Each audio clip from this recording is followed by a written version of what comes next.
Hey everybody, welcome back to this video series where I am taking the lean startup theory and I'm applying it to a real life business opportunity.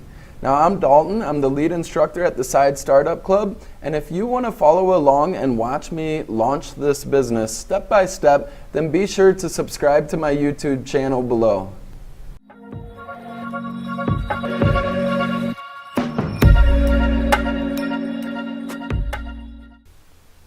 So this video is about the customer relationships business model element.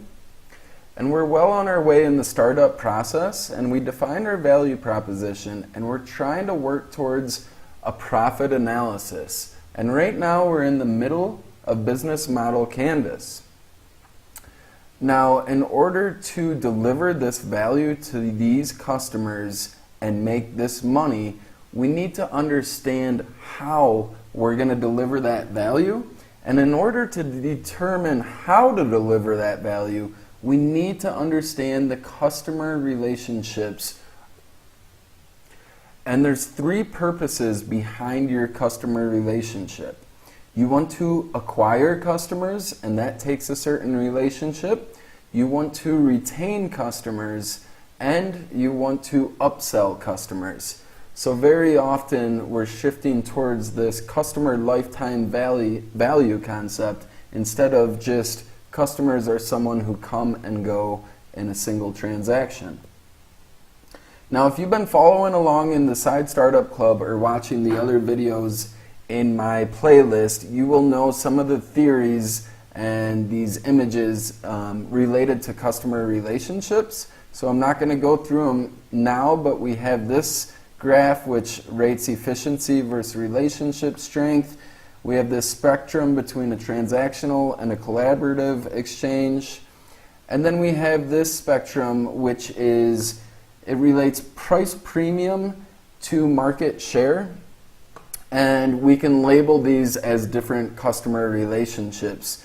So getting into it and just jumping right in, our travel platform for these Oaxacan tourists is quite complex because we added so many revenue streams, plus these customers are going to go through a customer journey, and at different segments of that journey we're going to have different relationships with them.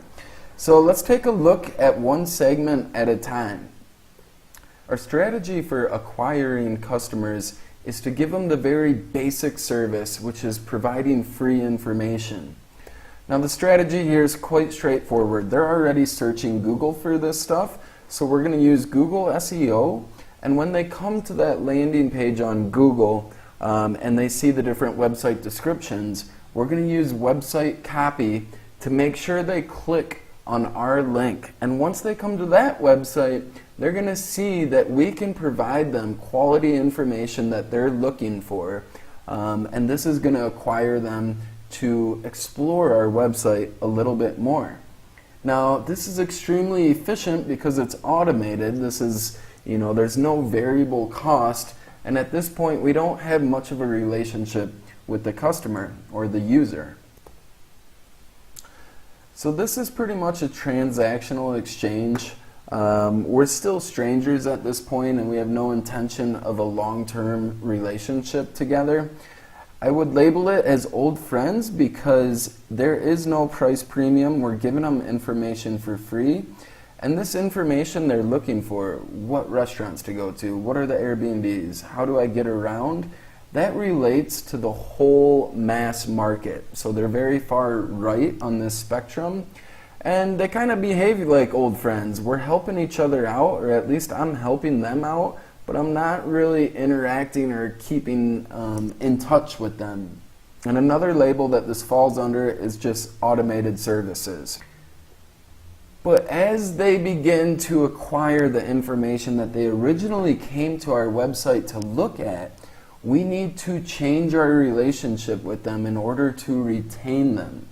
And the way we're going to do this is again through our website copywriting, injecting a little bit of our personality into it that's going to speak to their inner ego, and establishing trust with them. And one way to do that is give them valuable information for free, and in return try to acquire something like their email address.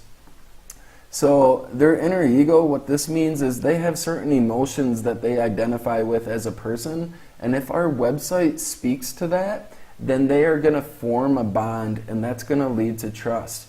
So one thing we might want to focus on is you don't want to be treated like a tourist. You want the local experience, and people will understand and connect with that.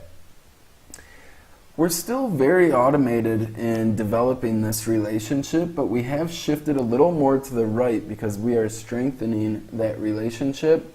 It's still rather transactional, but now we're starting to provide them value because as they explore our website, they are going to encounter some services that they might be interested in, which could be like our affiliate marketing tours or renting a car to get to the beach.